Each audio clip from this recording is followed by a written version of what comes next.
Welcome back, everybody, to another exciting episode of Kicking It with Just Gabbed for the night. We are going to get in with our awards. We're going to go with our banger of the week, brought to you by Chooch, who wish he could make it. He's going to go with the Trent Alexander-Arnold free kick, and I was going to go with the Eze bicycle. Going with the Starboy of the week, mine is going to be the dynamic duo of Olise and Eze of the past few weeks. And they've been spectacular for Crystal Palace, and they're quite playing unreal with the week and a half or so they've had. Jumping into the Premier League recap, we had quite a few games on Saturday. That's where most of our slate was.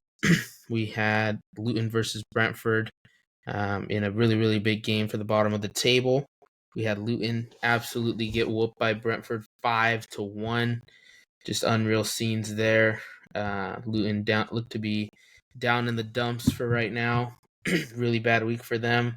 But Forest also had a bad week, so that's keeping them afloat. And then, Burnley had their spectacular win coming up next with Sheffield against Sheffield. They had a 4-1 win. Really, really showing the gap between them and the rest of the Premier League. But Burnley are kind of sneaking up on Luton, just a few points behind in the race at the bottom of the table, and Brentford give themselves a little bit of a cushion ahead of Luton, Forest, and Everton. Going to the next game, we had Wolves versus Arsenal. Arsenal put in, relatively a good shift for them. Not their best ball, coming off, a not so great last week and a half. With the Champions League and the Premier League last week. But they managed to get the 2-0 win. They deserve the win, but definitely not their best. We had Sunday, a few games as well. We had Everton Forest in a really, really controversial game. Forest have come out with a statement since accusing the referees, the VAR assistant referees, of some foul play here. I will pull it up on the screen and have a read of it.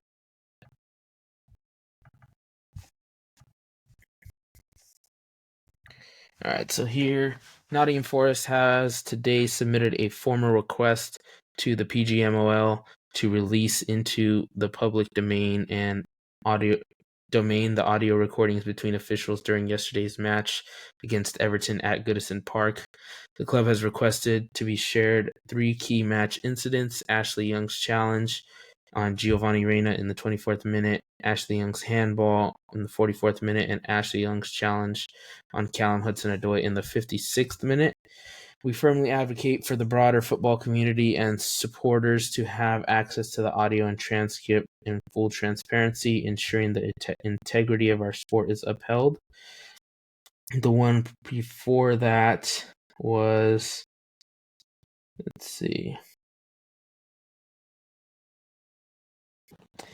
extremely poor decisions, 3 penalties not given, which we simply cannot accept. We warned the PGMOL that the VAR is a Luton fan before the game before, and they didn't change him. Our patience has been tested multiple times. Nottingham Forest FC will now consider its options. PGMOL, for those that don't know, is the referee organization that does VAR and everything. This was quite a big one here. Following yesterday's match at Everton, Nottingham Forest FC issued a statement to highlight our concern at the perception of the PGMOL appointment of VAR for the game. The issue was raised with PGMOL prior to the fixture because of the fear of how that side would show that would ensue if anything went wrong with officiating in the game. For a little background knowledge, Luton and Forest are right, as close as it gets on points. If you look at the table here, there is a 1-point gap at the moment, 26 and 25, definitely closing the gap between them two, which it has been the same, would have been the same regardless if they both won, if they both lost, but definitely big results. Going back into it, The fear has materialized, and as the correctness of 3 important decisions against the club have been called into doubt. This is not about the individuals, but rather how the integrity of the game is seen. We know match officials do not allow outside factors to influence their decision making, and that all referees are required to declare their allegiances to PGMOL to avoid any perceived conflict or harm to the game's reputation of integrity. However, it is clear that PGMOL must amend its rule on allegiances to account for contextual rivalries in the league table, not just local rivalries. This is currently not within the criteria, but should be. Mere reliance on match officials to recuse themselves if contextual rivalries exist invites conjecture, as some have recused themselves where others have not. Nottingham Forest FC stands by its request for greater transparency around PGMOL appointments to further protect the game's reputation as intended in PGMOL's existing approach to allegiances. Given the widespread and ongoing concerns not merely of the fans, players, and managers of this club, but many others and the pundits too, over VAR decisions throughout the season, any move which boosts confidence in the system should be properly considered.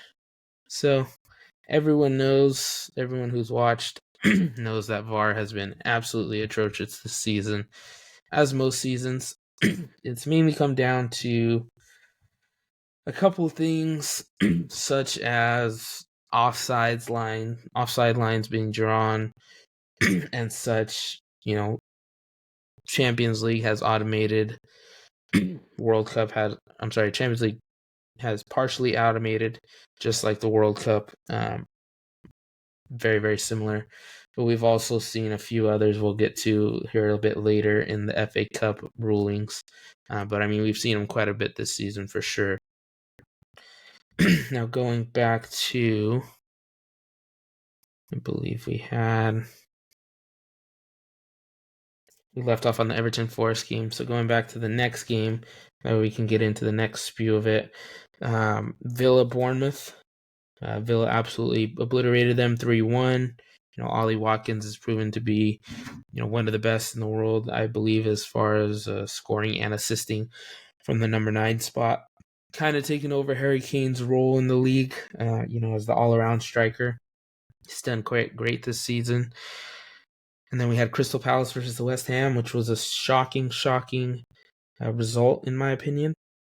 5-2. West Ham have been quite well against top clubs. Crystal Palace are definitely not a top club. But the football they've been playing as of recent, they got the win against Liverpool, now getting the win against the West Ham. Really, really good moving forward for them, as long as they are able to obtain Elise and Eze, which it seems they will. Good things going for them, and as they try to, really make a name for themselves in the top end of the Premier League. Going into the next game, we had a Fulham versus Liverpool at Craven Cottage.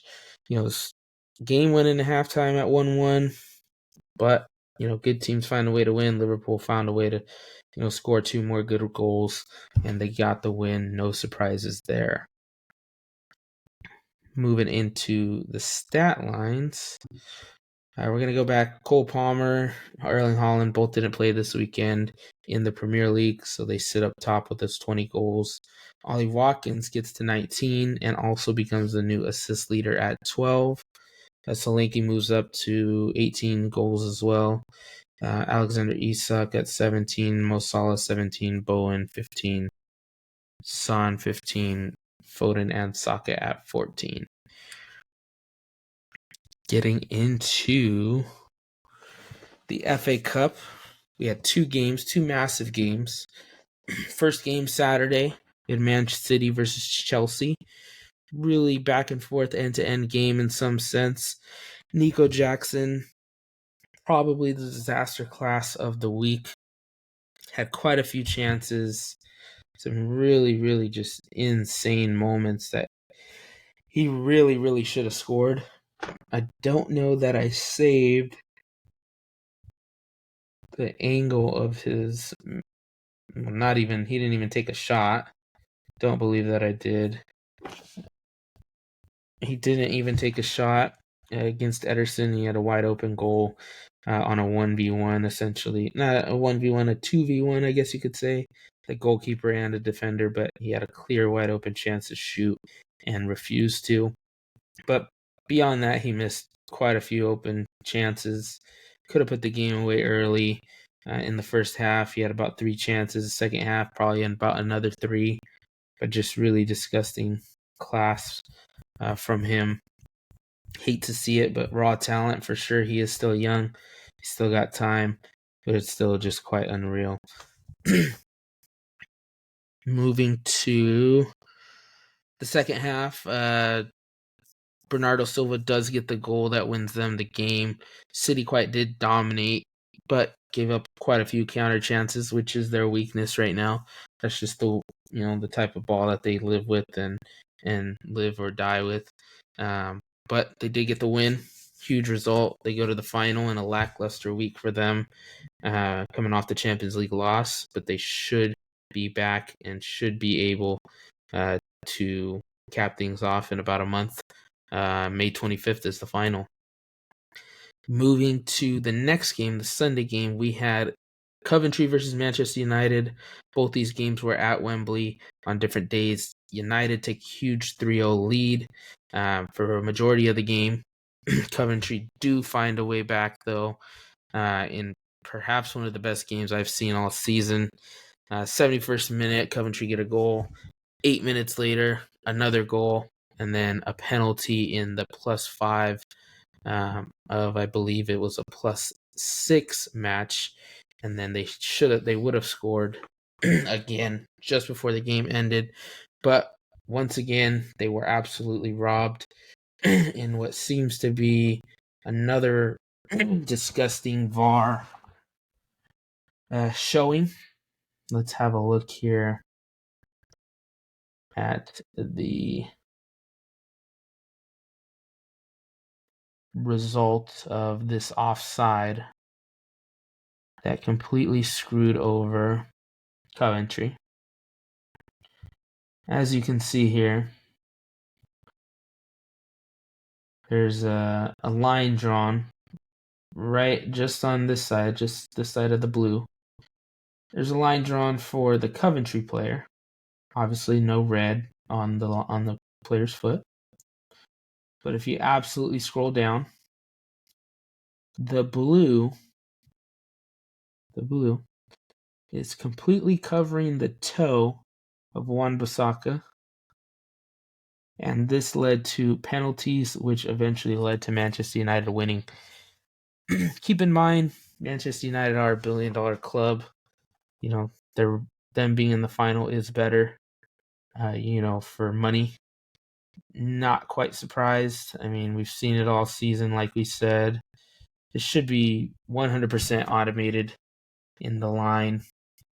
Just quite unreal. I mean, to show this on national television. Well, not national television, I guess, but just to show this in the manner of no line over the toe, line obviously over the toe, just makes absolutely no sense into what VAR is thinking, what their thought process is. Coventry were perhaps robbed of the greatest comeback some of us have maybe ever seen. Quite unreal. We also had an unreal VAR moment, just to bring up VAR again, in El Clasico this weekend. La Liga do not have a goal line technology in the year 2024. So this was not awarded a goal. As you can clearly see, the ball is entirely in the hands, arms of the keeper Lunin, completely over the line, but the goal was not awarded, and Barcelona lose in the last minute 3-2, which that would have made it 3-3 there. Maybe even prevents the final minute goal. Quite unreal. Quite unreal week for VAR. for officiating in general. It's quite disgusting if you ask me. Just an absolute disgrace. Getting into the next one, we are going right over back to the Premier League. We have some games coming up during the week, just to make up for some of the weekend games and such. We will start off tomorrow with Arsenal-Chelsea. By the time this comes out, it'll be same day. So Arsenal-Chelsea go at noon California time, Pacific time. That'll be the only game for the day. Looking at it, Chelsea maybe without Cole Palmer. Pochettino had some good words. He said, it'd be a good chance for the players to show that it's not Cole Palmer Football Club, it's Chelsea Football Club. And, it would be awesome if they took points off of Arsenal. Arsenal do sit at top of the league with, City having a game in hand. But still, definitely expect Arsenal to win, but I do hope that Chelsea are able to do it. Moving to Wednesday, we have a couple of decent games. We have Wolves versus Bournemouth. That should be a really good one. I do expect Bournemouth to win comfortably. They have been red hot against the lower end club teams.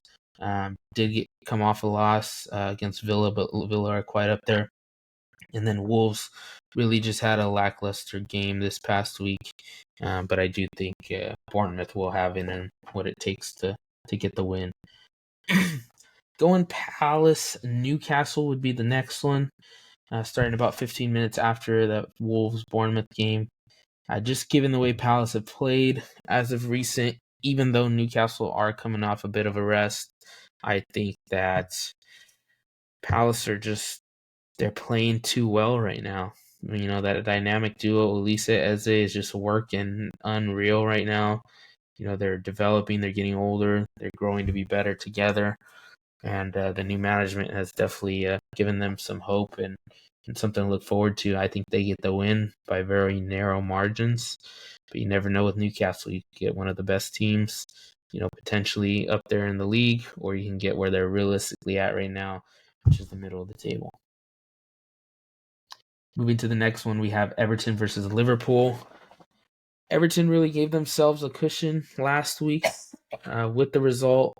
They got the win, so they, going up against Liverpool, I don't think they expect much. Obviously, as a player, you go into every game looking to win. But Liverpool, I think they should have no problem with Everton. But, if anyone, Everton would be a good one to get over on Liverpool and get on with them, hopefully. And we'll see what happens in that one. But I'm going to go Liverpool with quite comfortable margins. Next game, we definitely expect Manchester United to win over Sheffield United, as Sheffield have one of the worst defenses the Premier League has seen in quite a while. Even though Sheffield somewhat played a decent game last week, still didn't get the best result against Burnley. But I think Sheffield maybe take comfort, take some confidence away from what Coventry were able to do to United this past weekend. I think United are shaky, really, really shaky. Garnacho did end up playing in that FA Cup semifinal, but he was subbed off. That's kind of when they started to lose their way. We'll see, if he's back in the squad and plays the whole game of this next one, but I definitely think Garnacho's United's biggest piece right now. Moving into the final game of the match week, we are going with Brighton Man City on Thursday. That is the only game of the day. Brighton can be known to show some scare to some teams, but as of the last few weeks, they haven't been great. And City have been looking lackluster, but I think they can regain their form here. It is an away game for them. Another game in a really short period of time. But, hopefully they should be able to put it away early and get some rest for their guys. I do believe Haaland will be fit for this one. He did get a rest, and he was injured last game. But we have quite a few, lingering, per se, injuries. John Stones was quite throwing up on the pitch last game. Looked like he was about to again, and came off at half. So I think we got something with him. He had some hamstring issues before that in the Madrid game. Couldn't continue. Neither could De Bruyne, who did end up playing as well. And then we'll see who else is going to play. But I do expect a full force squad. Maybe Julian Alvarez. I'd throw him in there again. Get Haaland on later on in the game, maybe just for some minutes.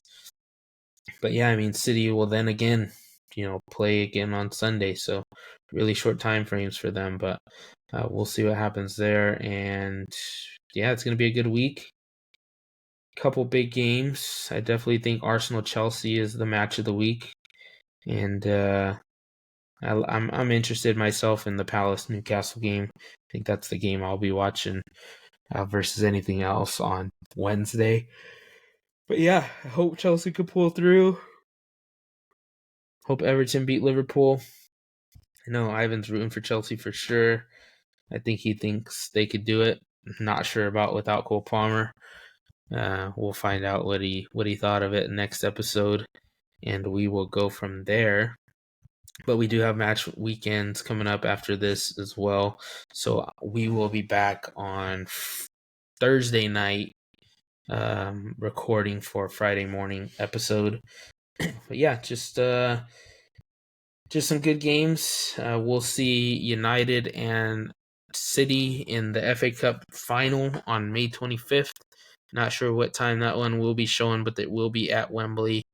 Definitely will be, one of the bigger games, another back-to-back derby in the FA Cup last year and this year, which had never been done before. And then huge shouts to Coventry because they deserved to go through but didn't. But yeah, that's all we have for this week. Thank you, everybody. Like, comment, subscribe, and most importantly, share. Ivan should be back. Shoot should be back for the next episode. Thank you, everybody, for listening, and you have a good one.